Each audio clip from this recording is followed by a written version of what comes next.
If we look at the board in front of us, it's black's turn to move, and what black would like to do is try to set up a poison square. If you'd like to take a few seconds to analyze this, go ahead and hit pause right now. If we look closer at this board, we'll notice there's a bishop on g2 for white, and that bishop is staring down the queen. Now the only thing that is preventing that from happening is this knight on the f3 square. But if we analyze a little bit deeper, we'll notice that white's bishop on g2 has no defender defending it, or no piece defending it. And the only thing that prevents black from taking this bishop on g2 is the knight on f3 right there. Now, one option black could do is take a pawn on e7 and advance it forward to the e5 square, and this sets up a poison square.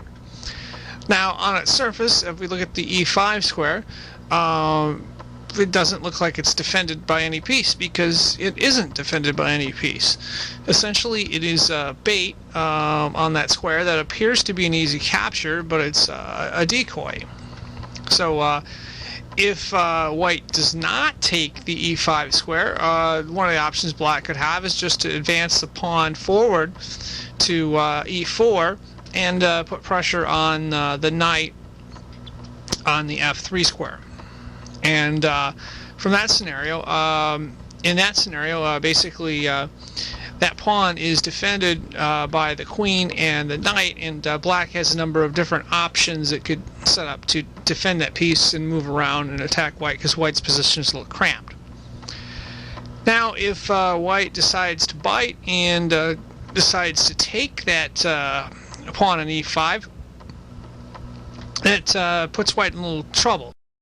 Unfortunately, though, it is black's turn to move, and black has this open spot of this undefended bishop on g2, which you can simply take right there. Now, white is in a little bit of a pinch. White has this rook on h1 that has to move, and probably the only good scenario for that is to move to f1. And if we just look at that exchange, it'll play out something like this, where black loses a pawn,